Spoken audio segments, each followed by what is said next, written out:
Hi guys, good morning. Today is Thursday, April 17, and I'm so happy kasi my son is completely healed. Okay na siya ngayon, but yung nakaraang araw was very mahalimuot sa akin kasi sa nangyari. So guys, binigyan ko na lang yung anak ko ng Jajangmyeon kasi ayaw niya kumain ng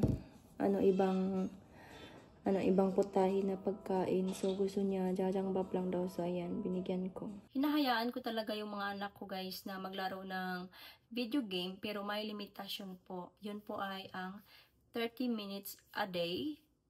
Kapag lumagpas sila ng like 40 minutes, pinapagalitan ko sila. So may mga limitasyon talaga ako dito sa bahay pagdating sa anak ko.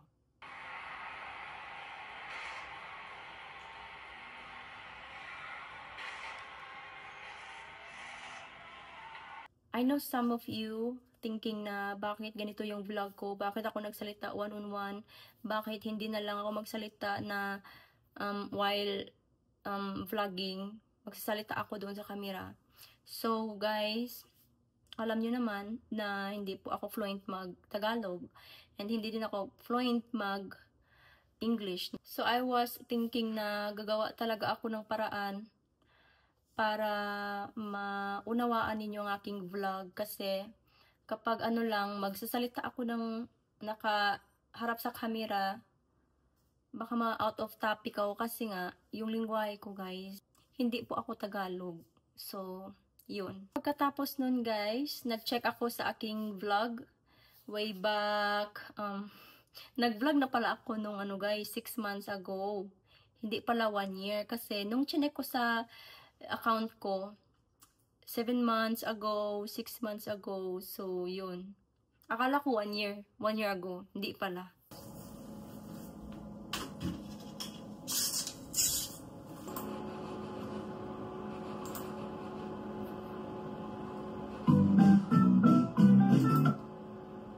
May onion ako dito guys na tumubo na and ayaw ko naman din gamitin to. I think about na siguro dalhin ko na lang to doon sa bahay ng aking biyanan para matanim ko doon.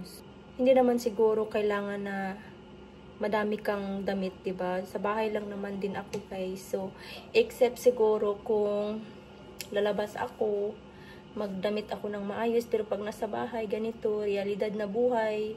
So, ganito na din ako guys. So, wag nyo na ako i-bash. So, papagayta ko sa inyo itong 4 na onions na tumubo na. Ayan. Tumubo na siya. Ayaw ko naman din na gamitin nga, diba? So, lagay ko na lang to sa siguro tubig. Okay lang siguro to ba? Na lalagyan ko muna ng tubig. Kasi next weekend kasi pupunta kami sa bahay ng mother-in-law ko. So, ayan. Tumubo na talaga siya. Oh. Ay, I'm so happy.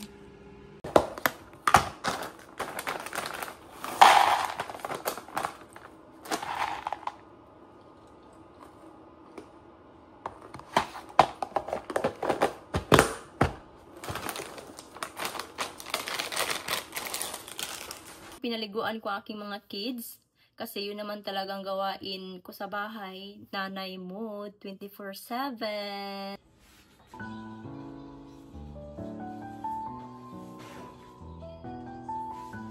Adel,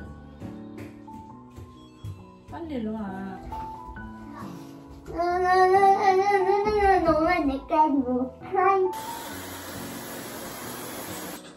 이렇게 다시 해봐. 더 처음부터. Thank you, mommy. 엄마, 나 브러쉬 조금만 해. 공부하자 먼저, 알았어? 응?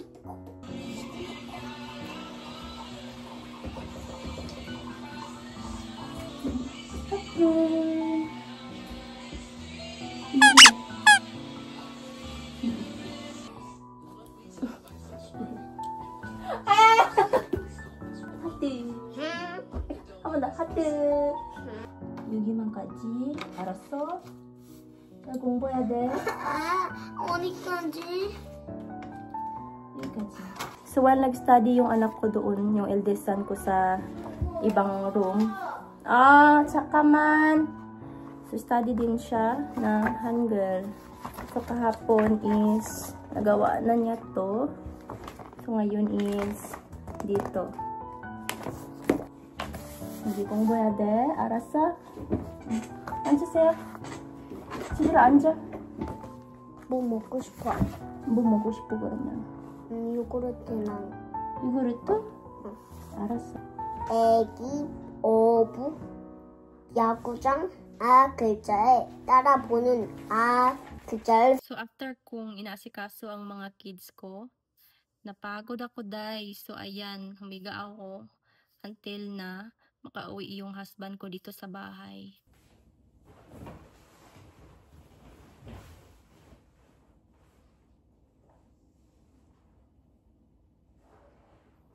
So, sa mga time na to, speechless ako. Ayaw kong mag-vlog sana. Kasi, ang OA, mag-vlog-vlog ako. Tapos, yun ang nangyari, mga ganun. Pero, since I started vlogging, maybe ipapakita ko na din sa inyo yung mga nangyari sa bahay. Include na yung mga sadness, yung mga happiness. Kaya nga, nilagay ko sa description ko na my diaries para din naman maybe 5 years later mapanood ko to and then ano na lang ako, ay ganun pala nangyari sa buhay ko, 'di ba? So ayan, but sa mga araw na to speechless ako guys, kinabahan ako, at the same time umiyak ako ng bongga.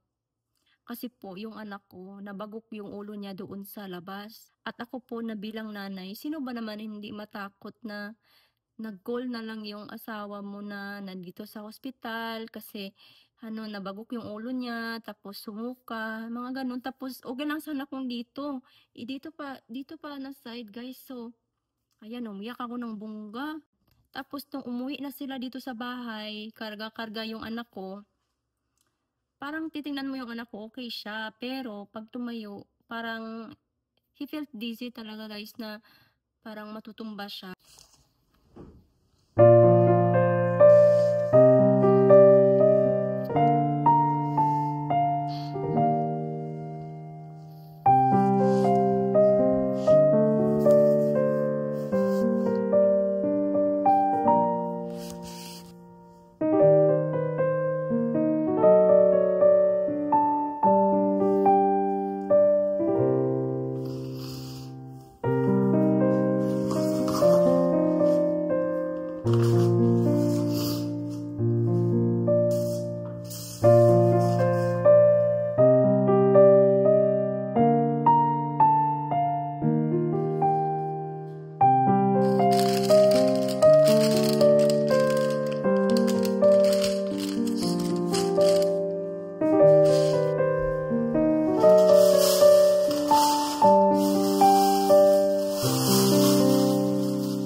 구약이야 먹어. 핑크 어, 젤리 맛. 이제 우리 줘 괜찮아? 응. 젤리 맛 나 젤리. 오케이, 이제 줘. This is mine. 다 줄게. 내가 손잡이도 만들었어. Buti na lang meron kaming apple and then bananas. Para yun na lang ibigay ko kasi ayaw niya kumain talaga.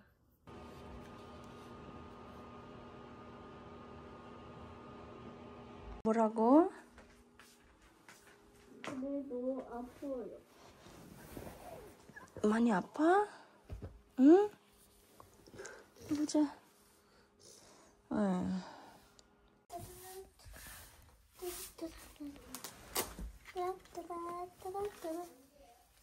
Chua? Ginsan si? Ginsan na? Yan, Sunday na. Kailangan ko nang i-prepare yung bags and some stuff para dalhin sa Monday kasi school na naman, di ba?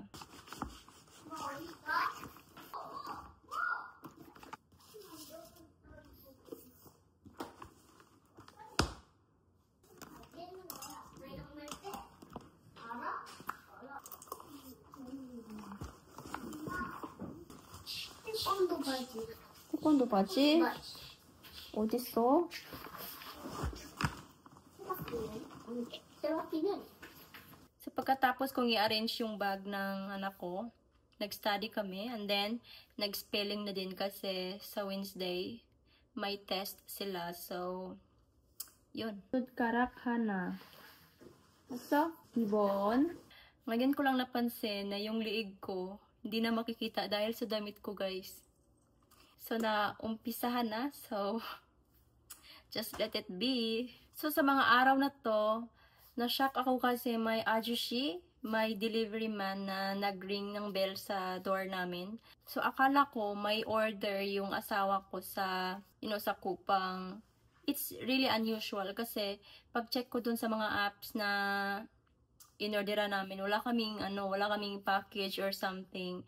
Pero nung nalaman ko, it is from my mother-in-law. Hello guys! Ang haggard naman ng ating face dyan. Kasi naman po, wala pa akong tulog. And then, na-busy ako lately dahil nag-asikaso ako sa mga anak ko. So, pumunta pala ako sa GA Smart, guys. And then, pagbalik ko dito, may package si Halmoni. Tapos, na-open ko na kasi akala ko, guguma. Akala ko yung tawag dito, sweet potato yung napadala kasi nakabox lang kasi siya. Tapos, binili niya. Nagbili siya ng kuan, guys, oh. Jacket. Siya, from Zara.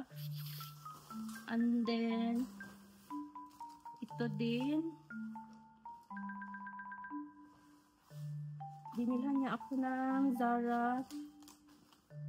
Ito kasi, nakikita kasi ni Xiaomoni na mahilig ako sa mga, ano bang tawag doon?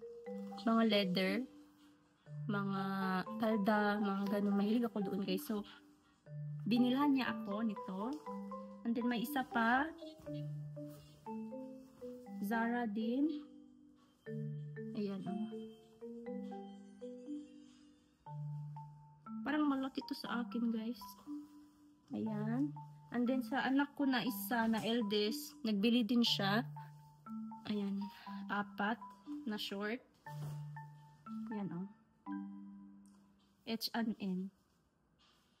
Parang akin na lang ito kasi parang fit sa akin. O, yan. Isa, dalawa, tatlo. May pagka-aesthetic din to si Xiaomoni pagdating sa mga damit. Ayan, no. And then, meron pa doon, wait lang, kukunin ko. Ito t-shirt din to, guys, from H&M. Para sa anak ko. Akala ko nga, yung pag-open ko sa box, akala ko sa akin to. Tapos, parang sa akin talaga, no, dahil yung yung size niya, parang kasya sa akin. So, ayan, sa anak ko talaga to, guys. Bawal ako magbudol-budol kasi sinabi kasi ni Xiaomoni sa anak ko na meron daw siyang binili. So, ayan, ito din. Hindi to sa akin, guys, ha. Sa anak ko. Now, makikita niyo talaga na pang 8 to 9 years old. Hindi man klaro. Uy, wait lang ba? Ano ba? Oh, ayan. 8 to 9 years old sa anak ko to, guys. And then, meron pang isa. And sabi niya, yun sa anak ko na, kay Juha, yung youngest son ko is, sa inig, ay, bisaya na po tati, oy. Sa Friday na daw niya ibigay kasi pupunta naman daw kami doon magbakasyon. So, siya na ang bibigay. So, ayan o. H&M din to, guys. Akala ko nga talaga sa akin, guys, kasi tignan nyo naman tong size dye, oh. Parang sa akin na talaga, pero when you see here, tanawa ko do, pang 8 to 9 years old talaga to, Zay. Diba? Ang dami. Salamat siyo umuni sa grasya.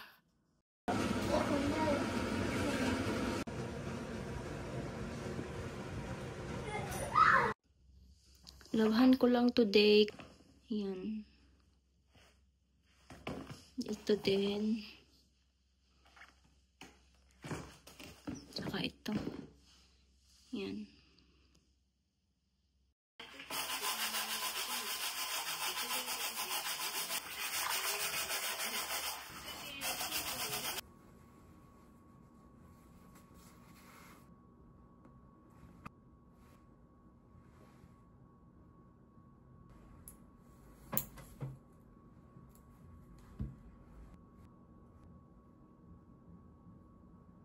So, at this time, may package din na dumating from Zara. And, I use my money. Bumili ako ng puffer jacket sa anak ko.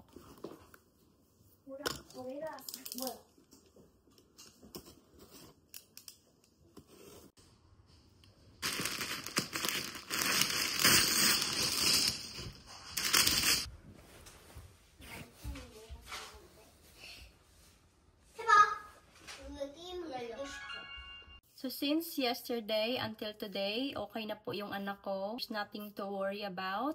And, yun, I was so happy yesterday.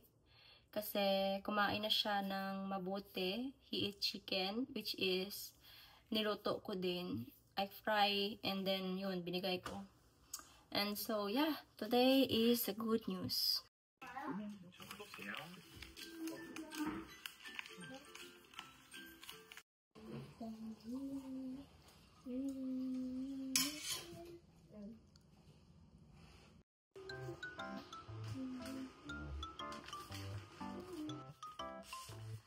What's that?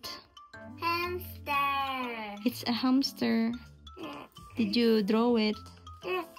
When did you draw? 아까 전에. Okay, show me. 짜잔. 아주 nice. It's nice. I saw it.